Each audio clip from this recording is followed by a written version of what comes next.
बिस्मिल्लाहिर्रहमानिर्रहीम। अस्सलाम वालेकुम student, class 10 subject biology, chapter number 14 reproduction. आज हमारा लेक्चर नंबर 17 है इस चैप्टर का और ये लास्ट लेक्चर है।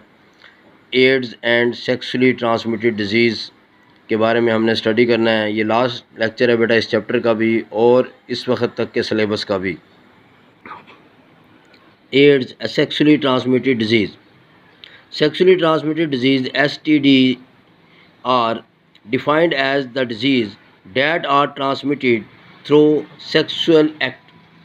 एड्स जो है एक ऐसी बीमारी है जो कि सेक्सुअल अमल के ज़रिए से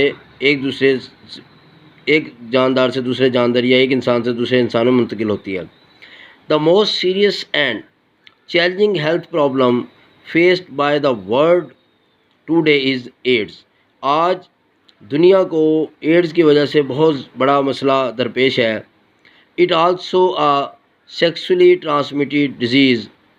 ads stand for acquired immune deficiency syndrome। It is caused by human immunodeficiency virus HIV। ये ह्यूमन इम्यूनोडेफिशिएंसी वायरस HIV के ज़रिए से फैलता है। The virus destroy white blood cells. Virus white blood cell को तबाह कर देता है। Which result in loss of resistance against infection, जिसके नतीजे में इन्फेक्शन के ख़िलाफ़ जो मदाफ़ियत है वो ख़त्म हो जाती है। It is a fatal disease.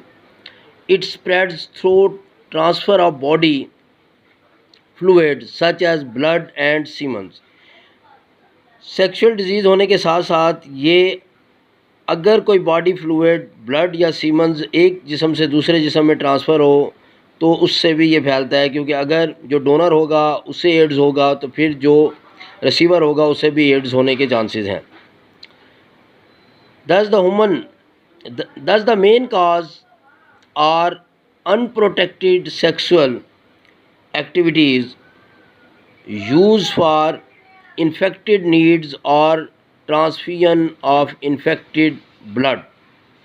जो मेन काजेज़ हैं इसकी वो ये है कि अनप्रोटेक्टेड अगर सेक्सुअल एक्टिविटी करें तो उससे होता है, और उसके अलावा जो ब्लड ट्रांसफ्यूजन है उसकी वजह से होता है।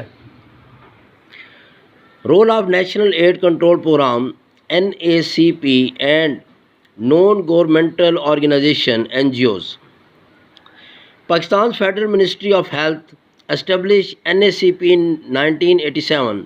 पाकिस्तान की हेल्थ मिनिस्ट्री ने 1987 में NACP कायम किया इसकी रोकथाम के लिए या आगाही के लिए। The main objective of this program is to help the public for prevention of HIV transmission, safe blood transfusion and reduction of STDs।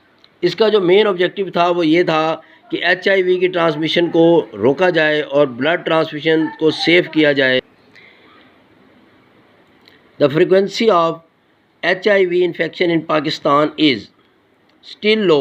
Pakistan में HIV की जो फ्रीक्वेंसी है या मरीज़ों की तादाद है वो बहुत कम है। But the country is at risk of epidemic due to various risk factors, for example exposure to infected blood or blood production, homosex and injecting drugs users.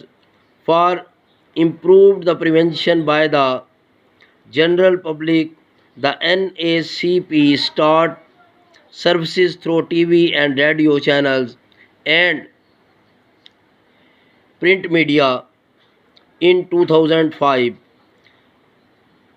Pakistan में अगरचे HIV के मरीज़ बहुत कम हैं, लेकिन यहाँ पर जो ड्रग्स यूज़र हैं उनकी वजह से या जो ब्लड ट्रांसफ्यूजन है उसकी वजह से इसके बढ़ने के चांसेस बहुत ज़्यादा हैं। तो 2005 में पाकिस्तान में NACP ने इसकी आगाही के लिए TV, रेडियो और प्रिंट मीडिया से जो है काफ़ी तशहीर की, और इसका जो मकसद था वो ये दर्ज झैल था।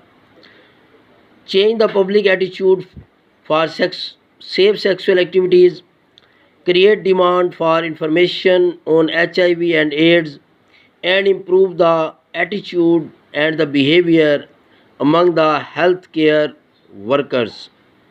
बच्चे हमारा ये आज का टॉपिक भी कंप्लीट हो गया है, हमारा ये चैप्टर भी कंप्लीट हो गया है। आई होप कि आपको अच्छी तरह से अंडरस्टैंड हो गया होगा।